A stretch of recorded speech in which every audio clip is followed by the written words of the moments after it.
Today, we are going to be talking about The Pope's Exorcist, which is a new film that just came out, directed by Julius Avery, distributed by Sony Pictures, and starring Russell Crowe, as well as others. But we'll definitely have spoilers. So, of course, if very much if you haven't seen the film, maybe wait, or who knows, maybe it'll make you want to see it or not want to see it based on it what we might talk sway your decision about seeing it if you're on the fence.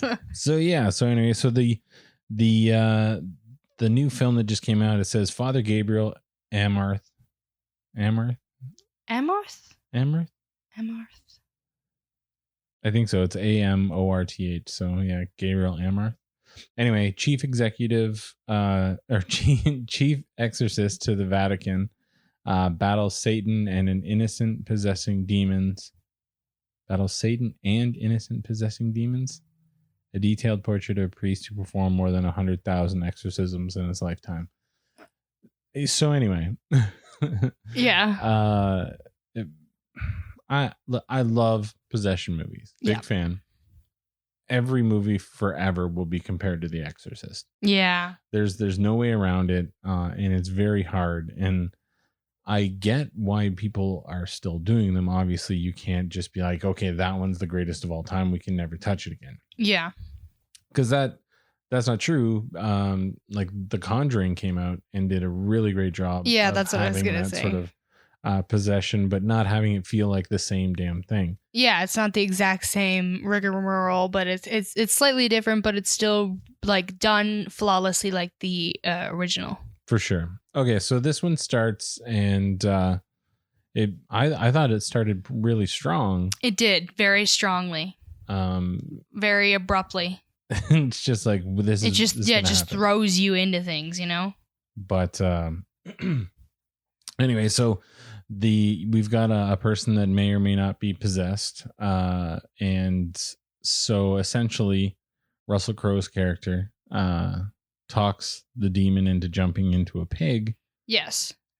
Basically harasses him to prove his power type deal. Yeah. Which I thought was genius. Like that would be a pretty, I feel like, accurate way to outsmart a demon would be to like fuck with their ego. Yeah, I think they kind of hit it really well there. Mm-hmm.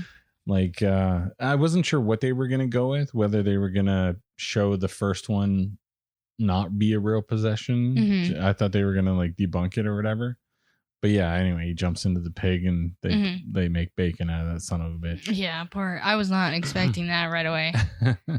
Well, yeah, I wasn't sure. I kind of had a feeling like once he's like, get the pig, I'm like, all right, I see where this is going. Yeah, I had a feeling it would not be good either way, but yeah, I don't know. Anyway, and then after that it kind of gets weird. Yeah, because it was really confusing. We were led to believe that the single mom with a young child, he's like barely 8, I would say, right? Probably, yeah. He's pretty young. And then she has a teenager. We're expected to believe that they moved from the U.S. to fucking Spain to live in this old-ass like cathedral. And it's like, I don't know if I missed rebuilt? The beginning. Yeah, like I don't know if I missed the beginning as to why these people moved there. They just did. I don't. Did we miss that? Was there a reason? Yeah, I don't know. She just kind of insisted that it was like what they had to do. Yeah, and all we really know is that the boy, him and his dad were in an accident. Yes. His dad died, and this was a year ago, and the kid hadn't spoken since. Yeah, so he's been mute since then. But yeah, like I said, I don't remember them saying any reason why these people moved to Spain. And like it's like you said, it's like a cathedral that's being rebuilt. Yeah, it's like heavily under construction, like heavily. Yeah, like it's definitely not a place that you would bring kids or move into immediately. Yeah, it doesn't make any sense. Sorry. That's okay. I'm just helping you. Like if you had moved into a place that was under construction, you'd have like a certain amount of the place built so you can actually safely live there, but also keep your kids safe. Like, well, yeah, you wouldn't just have your kid be playing and there's like guys digging apart walls and stuff. Yeah, like there's a scene where the boy goes off on his own and just ventures into the construction, and I'm like, at any point, like, something could fall and hit his fucking head, because like there's guys with hard hats working there. Yeah, like it's a construction zone. If any time that I've worked in anything that had to do with construction, they wouldn't allow children. Yeah, children aren't allowed. And if people were going to be in there and you have workers that are wearing PPE such as that, then the kid would have to wear PPE. Exactly. Or wouldn't be allowed there at all if he was, you know? Well, yeah, and that's what I mean. So it started really strong and then it got real campy. Which was kind of annoying. Because there is like this one section of the wall that's kind of jacked up. Yeah, and that's what the boy finds when he goes venturing on his own, like trying to get himself killed. Well, yeah. Well, then Bill, Bob, and Tito put a fucking flare in there. Oh yeah, Bill, Bob, and Tito. You're right. It kind of like blows up the fucking place. Idiots. So then you're like, okay, there's no way that the family's gonna still keep hanging around there when they pretty much have a gas leak. Why on earth would they continue to live there after the gas leak happens and like two guys like go to the hospital because of it? Yeah, and like it's crazy because this is supposed to be based on something, but I mean, I think it was from 1987 or something, and I know things were a lot different in the 80s, but not that stupid. Like, so then we kind of get into when I really started rolling my eyes is so the kid gets possessed or whatever, and then he immediately grabs his mom's titty. Yeah, that was weird. And then is like, bring me the priest, and I was like, oh, nothing about that seemed cool, man. Like, I don't know, it was just too forced. It wasn't done well, and it honestly, it wasn't like scary. Like, it wasn't meant to like. It was meant to offend you, shock you, but it wasn't meant to scare you. I prefer when like the possessions are more like genuinely like scary. Yeah, well, and that's what I get it, and I get like I have seen some possession things where a lot of it has to do with like sexual things because like sex has always been super strange or macabre or provocative or whatever. Yeah, but in that, so I don't know. And then I've got a note here about the priest is drinking whiskey. Yeah, we get it. He's a badass. Like, right? Yeah, that was strange. It just, I get it. I'm sure. Like, let's say this is really based on a guy. Drunk. Yeah. This dude has obviously fought demons. Yeah. Then you probably drink. I can get that point. Right in front of the priest, right before you go in. Like, yeah, seems a little unholy in my opinion. The thing that really kind of got to me was just how jokey it was. Like, mostly he, like, him as a character. I like Russell Crowe, but like it was like he was a comedian in what was trying to be a horror movie. Like it was just too over the top, and I get that they were trying to point that like demons and Satan hate jokes. Yeah, and they don't like when he jokes, so he's like the most jokey person alive. But he was joking with everybody but the demon. That's what I was just gonna say. Yeah, like he doesn't really joke with the demon. At no point does he go in and he's like, knock knock. Yeah, like does he not try to annoy him? No, he doesn't do any of that shit. So really, he's just being a dink to be a dink. Yeah, basically. Yeah. And like, okay, and like how weird he drives around on a Vespa. I thought that was awesome. Like it's like they were sitting there and like, he's a badass. He's the Vatican priest. He, what about a motorcycle? No, like motorcycle's too badass. Yeah, he needs to be more environmentally conscious. What about a Vespa? Okay, he can ride a Vespa. Like it seemed odd. It doesn't even like look like something a priest would drive either. Like they could have like made it black and white or something. Like it's fucking red and white too. Well, like like what do you mean? Like the priestmobile? They should. Yeah, like I don't know, something like what? That's some sweet weird. Crosses on it. Yes, literally yes. I don't know. I think if there's an Exorcist now, he would want bling. He would be stylish he would be now. Bling, yeah. Okay. But I think back then they were just like the 80s. He was just trying to be low key. Like, yeah, I'm here to fight the devil. Like, You don't want to roll up like Ghostbusters and just like look at my shaggin' wagon here. Like, that's awesome. Yeah, I agree. And then I got the note where Thomas just starts straight up choking that kid. Oh my god, that was so funny. I did not expect that.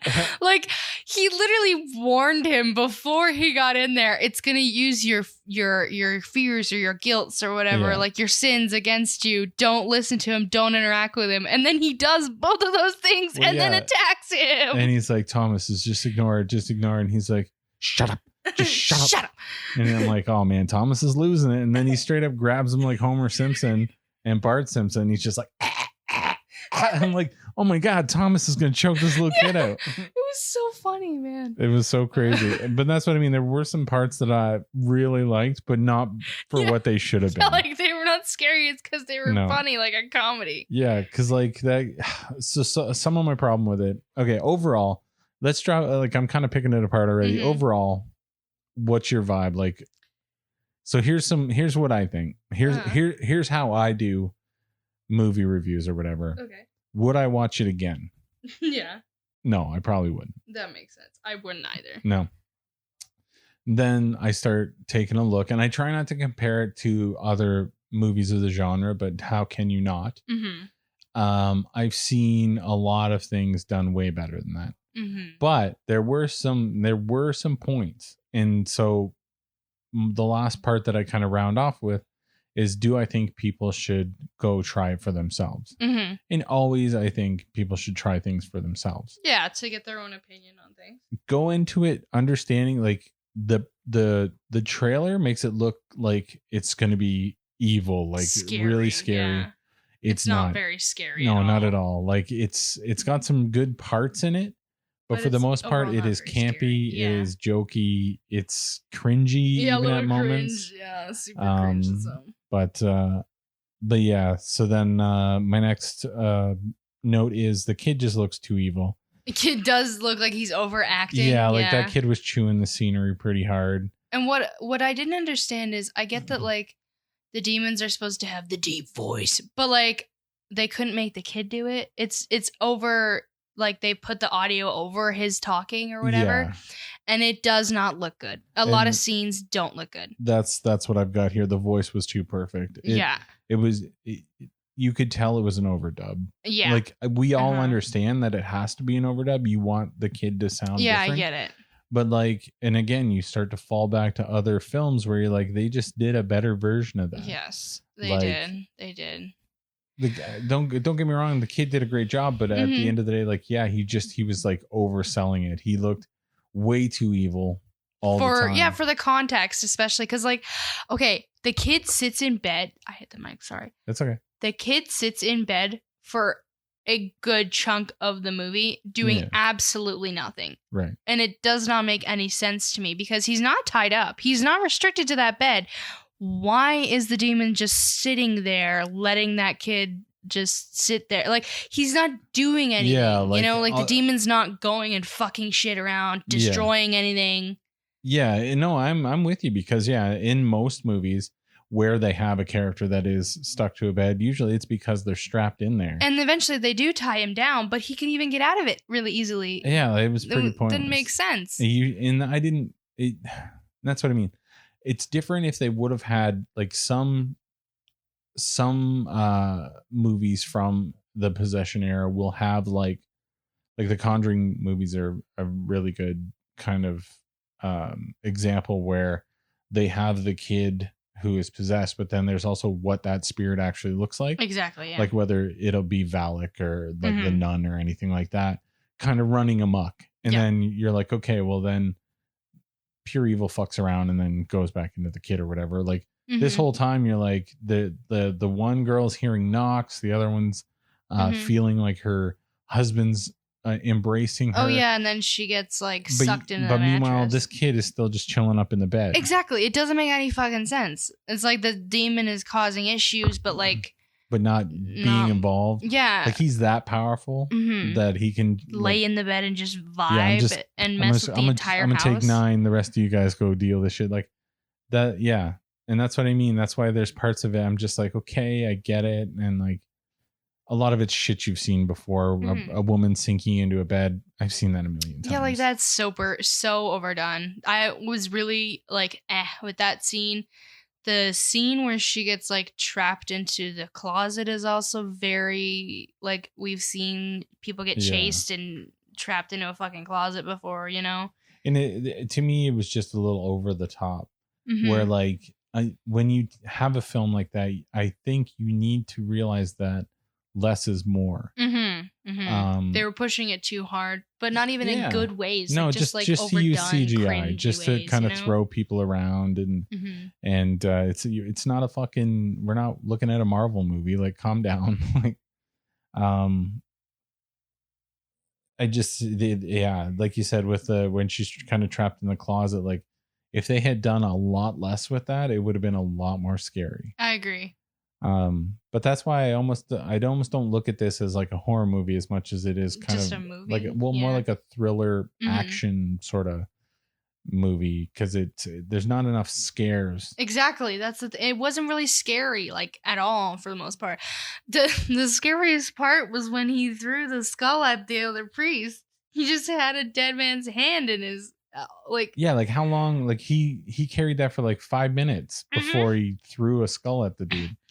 With his bare hands, and then like they just proceed on. Like the guy doesn't even Thomas doesn't even like, what the fuck, you threw a dead man's skull at me? That's not like okay. Like, why did you do that? Where like, yeah, and that's what I had. I said throws the skull at the other priest. It's just all jokes. Yeah, like he's just like, ask this guy, and he throws like this is a human remains. Like, yeah, like that. You should be respectful with that. You're a priest. Desecrating these people. Literally, yeah, and like for a joke, and then not just that, but you're also throwing human remains at another poor human that has to realize that they've just touched human remains. That's fucked up. That's messed up. Well, and you're supposed to be a priest. Yeah, you're fighting for good and against evil, and like then you just desecration is graves. A big deal. Yeah. And so I don't know. It's super, super weird. That was one of the scariest parts, in my opinion. The fact that they touched so many dead bodies with their hands, and then like at no point were you like, okay, look, man, basing it just off the films I've watched. If I was going to go into an exorcism, I know I need gloves. Like, no shit. Someone right? can puke green slime on me. Who knows what's going to happen? I'm going to go prepared. Gloves, maybe a mask. Yeah, this dude's just like digging through human remains, whatever he can find. Just graves. At some point, he literally digs into a man's stomach for a key. Like, well, and so this whole fucking thing, and like I said, there's spoilers throughout this whole fucking thing, but like, so the location that they're dealing with apparently has given the church trouble before, and they just abandon it. Yeah, they bury just like, it underground. We think this is what was he, the king of hell or whatever? Yeah. He owns the house now. Yeah, he just owns that land. That and area just leaves it. But then they don't tell anyone. Yeah. And like, so then just don't tell he anyone? shows up and starts finding all these Vatican symbols and different things. And I'm like, well, they're redoing this house. Nobody has been like, what are these symbols? Like the Vatican symbol is literally on the well outside. No one's bothered. Not one person has been like, this is kind of cool. This is the actual Vatican symbol. I wonder why this is here. Right. And like when he looks into that well, there's like layers and layers and layers and layers and layers of skulls. Yeah. That go down into a cavern. You can't tell me at no point no one's fucking seen that. He pulled the lid off with his Vespa. Yeah. So like it's not even that hard. 2-3 men could probably just pick that up. And like they have a construction site. No one's no looked construction in that person well. looked in there, or did they look in there and they're like, skulls? Close this back up. Forget it. We will never sell this place if they see their skulls in the well. Yeah, I mean, I guess so. That's what they're thinking. Like this place is super fucking haunted, man. We cannot show these people. Throughout the film, there's like a knock game. It's like dun dun dun dun dun. And then it wants you to go dun dun. Anyway, that is so the clap game from That's Conjuring. exactly what I was thinking when I heard it. It was, and it's so like it's so boring. Like it's so boring. It's not scary. It's no, and that's I think like you and I watch a lot of like actual like paranormal videos and such like that. And knocking is a big deal in that, but it's never like that. Yeah. And so even if it was, there wasn't enough context for us to enjoy it. Mm-hmm. Like the kid did it once, and then the we see kind of kept one going. interaction with and the you're child. like, okay, so are we supposed to think that this kid always does this, and that's why the sister doesn't really care, or are we just supposed to be like, oh, it learned it, and then yeah, I'm not sure. Yeah, it's not the same. And in a lot of issue that I had with this film was the atmosphere and the soundtrack to it, where if you watch like The Conjuring, there's a lot of absence of sound. You want a lot of like quiet, and then shit happens. Where like if you've got like weird stuff playing in the background the whole fucking time, it's not scary. If you watch the YouTube videos where it's literally, like the paranormal ones, but then they add all that extra shit, and you're just like, yeah, it might have been scary, but all this other stuff is just so annoying. I don't know what's supposed to be scary and what's not. Exactly. Yeah, I agree. It was very boring. Like there were some moments that were like kind of unsettling just because of like the imagery, like because at some point like the woman Rosaria, she bites the bird, and we get to see her like multiple times eating a fucking bird. Not very graphically, but just like okay, we get it, she ate a bird. Yeah. Yeah, like it's not interesting, and it's overplayed, and it's kind of unsettling, but again, not that interesting. Like none of it's very scary. Yeah. And when you go into the first scene where it like shows her, she's got the bird already. It's not like we're shocked that she's going to eat the bird, because it's like, I feel like the proper way to do it is if we'd met her like for a couple minutes, and then all of a sudden she snatches a bird out of the air and eats it like a psychopath or something. You know what I mean? Then it would be more impactful. Right now we're like, why does she have a bird? Like who gave the psycho a bird? You're not that shocked afterward when the psycho eats the bird. I can see this coming. Yeah, you know what I mean? Yeah. But I do like the fact that they touched upon how 98% of cases are mentally disturbed people, and 2% are actual demons. Because I think even just watching paranormal stuff, the amount of things that I've seen debunked by magnetic fields or different things like that, or I would say that's probably a pretty accurate number. Probably, yeah. Or at least in that sort of that realm or whatever, but you guys might be able to hear Logic in the background. He's gaming. I told him that we were recording, but clearly he doesn't give a shit. Dumbass.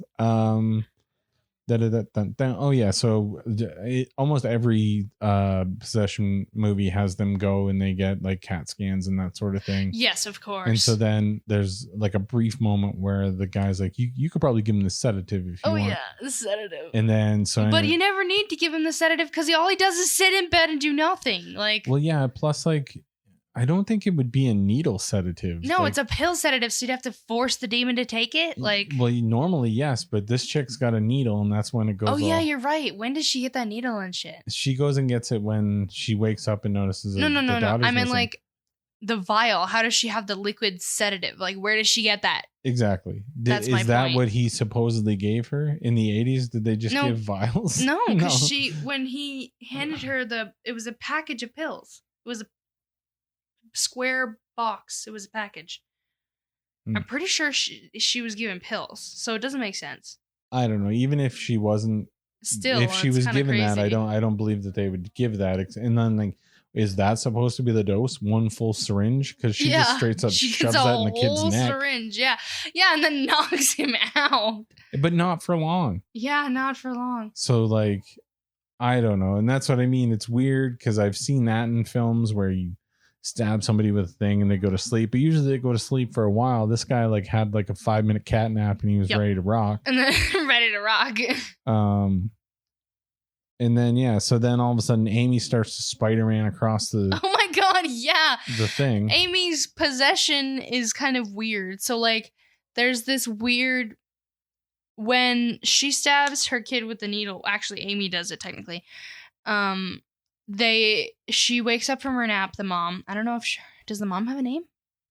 Oh, probably. I don't probably, but we don't know of it right now. The mom wakes up from her nap and realizes Amy's gone, goes to the boy, and she's sitting next to the boy in bed, and they start talking in sync and being really creepy. And I thought that was cool. It was. I agree. However, it doesn't make complete sense to me because, like, she's not really possessed, because when she pulls her away, Amy's like, normal again. And then I think it was because they were holding hands. Were they? I didn't notice. Never mind. Okay, so I think that he was makes controlling him from there. But then afterwards, he can, or the demon can control two people at once. And that was what I found strange. Why does he wait to actually possess Amy until later on when he could have done it all along? Because, like, that's the thing is that that's with how powerful he's supposed to be. He's the king of hell or whatever. Yes. So he's inside the kid. Mm-hmm. He's fighting Amy in the closet. He's pulling his mom into the bed. So he can, like, technically do like 3 kind of ghostly things at the same time. Why wouldn't he just possess all of them? Exactly. Like, I know his whole point is he wants to possess the priest. Yeah. So that he can infiltrate the Vatican. And that's why I don't even know. I'd have to tell you, like, the very beginning of the movie with the pig, that whole section, good.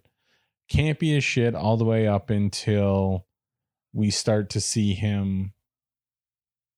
He goes into the priest. Mm-hmm. Then I'm back in. Yeah, it's like more interesting stuff happens. Because they go down, they find where that demon was supposedly locked up. You get to see all this kind of crazy shit. You get to talk. They talk about the Spanish Inquisition, and how this demon infiltrated that shit, and that's why it spawned. That's why the Inquisition happened at all. Exactly, and spawned years of torture and all kinds of stuff. And I'm like, okay, so that's the shit that I want to know. Like, that's the story. Yeah, like the story is really cool. Like, when it comes to what the Vatican did and why the Vatican sealed away these bodies, and, like, it's a whole catacomb, right? Yeah. And the guy in the middle of it is like this cardinal protector type deal, and he's willingly there, I guess. He willingly died to be sealed away in that fucking catacomb. Yeah, to make sure that the demon didn't get out. And it still didn't work. Well, no, eventually some stupid contractor. Yeah. Because they just were like, okay, Satan owns this house, and then they forgot about it for years. They didn't just condemn that house or they put it back on the market, redo it. Yeah, we'll just fix it up. I'm sure it'll be fine. We'll get a dumb American family to move in. Yeah, literally, yeah. And then so I've got hit staff and all the lights and the sigils and the signs and all the stuff for the rooms. That was very Marvel for me. It was very Marvel, but at least that to me went more along the lines with the film than all the rest of the shit. I agree. Yeah. None of it else made sense. Like, you haven't seen End of Days. It has a lot of End of Days things that it reminded me of. Like, it's sort of more of an action movie than it is an actual, like, horror film. But that stuff I started liking. The naked chick exploding was fucking sweet. Yeah. That was what I didn't understand is that, like, so just a quick backtrack. When we were talking about how the kid basically sits in bed and the demon has the power to do multiple shit. Yeah. And the whole point is that he wants to get to the priest. So when everything, like, goes down and he gets into the priest, the reason why is because he's basically killing the 2 kids and whatever. And he's like, he knows that the priest won't let those 2 kids die. So why didn't he do that hours ago? And I know that they had to make times for them to figure out the whole lore and shit. Yeah. They had to figure out how to make that work into the movie. But in my opinion, it doesn't, because he literally just sits there and waits for them to figure out, like, his name and figure out how to defeat him, basically. Like, well, yeah. So anyway, so he can see all this stuff in the house, but he can't see the stuff down there. Yeah. Like, he's controlling all this stuff, but yet they go down into the catacombs and learn all this stuff. Yeah, like that's supposedly where he like dwelled. You don't think he'd be like, oh, my spider senses are tingling, but they're in my area. Well, and like I said, during that whole time, he basically does nothing. Like we have the scene where he temporarily possesses Amy by holding her hand, and they fight and stuff like that because he's an asshole. But that's it. He doesn't do anything. Like the whole point is that when you're possessed, he doesn't really ever leave the bed. Exactly. He didn't do anything the whole fucking time. Yeah, he didn't levitate. He didn't do shit. Just sat in the bed, the lazy prick. Amy does the most when she's fucking possessed. Yeah, but it's like, what a weird difference. Like the stuff that I didn't get about the stuff with Amy both times, the spider walk thing. Yeah, the spider walk. It made it sound like it adjusted her bones. Yeah. So I mean, like she would be dead after that. Yes, and then they literally snapped her neck back. Yeah, and then she was okay. They essentially spin her neck all the way around, and then she's just okay. Yeah, like that would kill a person. It's not, and it's not like they were like, oh, it was a hallucination or anything. Yeah, no. No, we're supposed to believe that he twisted her head all the way around, but she's just fine. Like, get the fuck out of here. And some of the injuries that happen, like Amy smashes her mother's head against a fucking sink and breaks the sink. That would kill her mother. John Wick style. Yeah, like she wouldn't get back up. That's death. You cannot live from that blunt force trauma. Yeah. Yeah, no.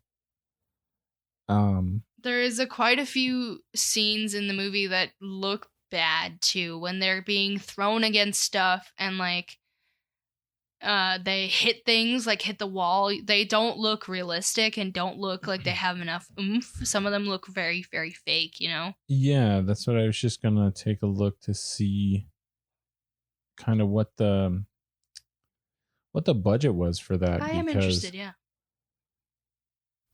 So yeah, I mean, for 18 million, they definitely has a budget, but it costs so much, they're not going to get the proper amount of CGI that they wanted. Mm-hmm. And for whatever reason, so many of these fucking movies don't do practical effects, which I don't understand. You're clearly not listening to the fans. The fans say practical effects are what makes shit, and everyone that has come out that has used practical effects has done very well. I agree. Yeah.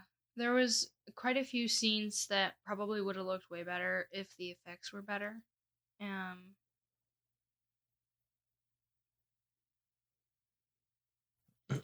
But there was also like, yeah, it was weird.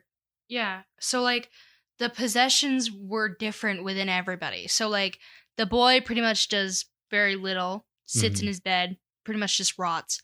Amy spider monkeys like a crazy fucking... Yeah. And then when the priest is possessed, he starts breaking shit and stuff like that, and he levitates and stuff like that. But that's like it. That's But yeah, like, but why? Why so many different levels to it? Like, why wasn't the kid spider walking around? Yeah. Why, or levitating or doing any of that stuff? Like, I started to think that they were going to try to say that there was more than one demon there or something. That's what I was wondering, yeah. But they didn't. And then they kind of let that kind of go flat. And I get kind of what they were building to. And the way that I kind of look at it is I almost feel like they're trying to make it into something more. Because so there was 200 fallen angels that came with the Satan. So that was number one. That was the first one they found. They're supposed to find another 199. Yeah. So to me, that's them saying, okay, well, we can open this up to a whole series of films. And to me, I'm assuming that's what they had in mind from the get-go. So that's why this movie just felt like it just jammed so much bullshit down our throat. Like it tried to make us like these people, even though we don't really get enough time to like these people. Yeah. We get to find out that they're flawed, which everybody's flawed. So it's not really that big of a deal. But when you don't get to fall in love with that character enough to care that they're flawed, then none of it really matters. Like, and we do get the side stories for it, and you can kind of be like, oh, okay, I get that. But still, like at the end of the day, I didn't give a shit about either of the priests. I didn't care. I didn't even care about the family. The family we don't get enough time to care about. Yeah, there's not enough time. And that's what I mean. So often now when they do these movies, it's like they think, okay, well, this is a great idea. And we can spawn into a bunch of other ideas, but we gotta pack as much as we can into this first one and hope it does well. Because then we've set up all this other stuff. But the downfall of that can also be a lot of times people will watch that movie and be like, fuck, the pacing was terrible in this. Yes. It just, I from start to finish, here we go. We don't really get to know anybody. We've seen possession movies before, so you don't have to show us all that same shit again. I don't have to see a kid in a bed doing the same shit that every kid has ever done in a bed. Yeah, like that's so overplayed. The fact that the kid's in the bed, like, and he does the whole possession act in the bed. We get that. We've seen that over and over. Like, well, exactly. To me, it's like they took everything from all the other possession movies. You've got the girl spinning her head all the way around, just like the Exorcist. They got the weird clap knock. Yeah, they got that. They've also got the spider walking. Being trapped like they in have the closet, every single trope they can to make it feel like a horror movie, but it wasn't. Yes, you shouldn't. Was really weird. Don't even pretend it was, you sons of bitches. It was, it was not scary. There was just a lot of confusing and shocking moments. Well, and there was one or two times that they did a fucking scene that made no fucking sense. Yeah, they cut to a scene for nothing and then would cut back, and we were literally like, "Wait, what was the value of that scene?" Yeah, like absolutely nothing was worth. There was just filler. Well, with a movie that you already have way too much information that you're trying to jam down someone's throat. Yeah. Don't add random shit. You feel like you can still have room for filler. Yeah. Then you're really not telling the story properly. And I know it's based on the books written by the actual priest or whatever. But to me, again, it's too much that they're trying to jam all at once. And that is a big problem with a lot of movies right now. Just tell one story. That's it. And that's all you have to do. You just have to have the same normal shit that every 3-act play has. You don't have to jam as much crap into those. Like that could have probably easily been 2 movies. It could have, yeah. And then that would have started things on a much bigger foundation. Now it made 66 million. So it made more million than it took to make the movie. So 9 times out of 10, that means they'll try. Whether 3 times as much is enough for them to be like, or 2 times as much, or wait, what did I say? Almost 20? Yeah, it was 18 to 66. So yeah, so 3 times as much will be enough for them to be like, oh, it's worth it. Who knows? Yeah, I'm not sure. Yeah, I feel like if it was written better, and by that I mean like without as many tropes and without like they added a lot of tropey shit, like stereotypical, boring, overused like horror tropes and stuff like that. If they had excluded that and focused a little bit more on the scary elements of it, I feel like it could have been really good. I can see what you're saying. Personally, what I think is cut all that out. Like cut out the possession thing. Like that whole story, we didn't need that story. What story? What do you mean? Like the first story one? Of the kid. No, like go with the first one, but then go right into him trying to search for these 200 demons and then have him fight a big ass demon. Like, and I know that's sort of what this movie was, but it failed because the pacing of it was, well, they gave us the fucking kid in the bed again. Yes.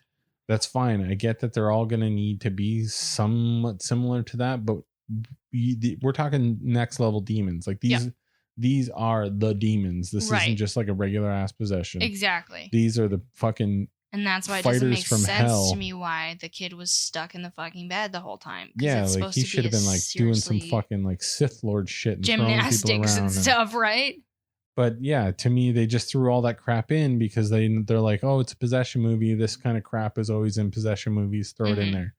But then when we get to the end and we start to see like there's this whole like section of the Vatican that's like, there's like 40, 50 people in this room like searching for demons and all this kind of stuff. And yeah, I feel like that could have been more the way we were introduced into the film, and then like the way that it would pace would be way better. Well, you could have it's like Men in Black, but yes, but instead, but like priests, but yes, priests, yeah, and that's exactly what I was thinking. I was also kind of thinking of trying to kind of compare it to the Winchester brothers of Supernatural, yeah, because it's a duo male dynamic. I mean, anyone could try to well, it's a buddy cop. compare exactly. Yeah. Yes, and like they do a horrible job. Like the main priest is very, like we said, very dinkish. He's very jokey. He's not very serious, but in other ways he's almost too serious. Yeah.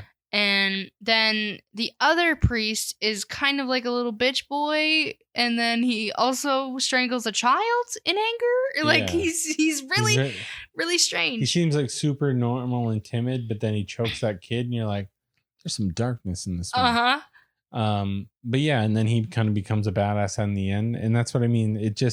It all felt forced. Like all of their characters didn't. There good. was enough. Yeah. There wasn't enough development for us to like either of them, or to like the fact that they didn't know each other. There was no like building blocks or friction or anything like that. He was just like, oh, you know about me? And he's like, yeah, I've seen the papers. And he's like, you read the books? Nah. Well, the books are good. Like, okay. So you're here to hawk books, or you're here to fight the devil? Like, right? You know what I mean? Yeah, it's a little strange. And then it ends with like, he's like, "What do you think?" He's like, "Let's go to work." And the other one's like, "Let's go to hell." And I was like, yeah, I know, very cringe. Like very cringe. Yeah, like it should have been Will Ferrell and fucking somebody. That's else. what I'm saying. Like, yeah, very Men in Black, like cringy sort of style. So I don't know. It was interesting, and there were some aspects of it that I really did like. There was a lot of it that was just like just bad. It was bad pacing, bad decisions, and I hate saying stuff like that. I hate shitting on anyone else's creativity, but that's not good. It's not good. I'm sorry, it's no good. But and then like I said, I always go back to, will I watch it again? No. Yes. Will I watch The Exorcist? Yes. Pretty much every year. The Conjuring? Yes. Yes, absolutely. Those are films that I will watch more than once. They're so good. And I do. And that's what I mean. This didn't know what it wanted to be from the very beginning. And because of that, it ended up being exactly what it was going to be. I don't even know what that is. But I don't know. Certainly not a horror movie. No. But you guys check it out. Let me know what you think. If you've seen it, leave some comments, man. Let me know what you think. I'm never going to say that my opinion is better than anybody's, because everybody kind of comes from a different spot, and maybe you can explain something to me that'll make me be like, oh, okay, let me see it from your point of view.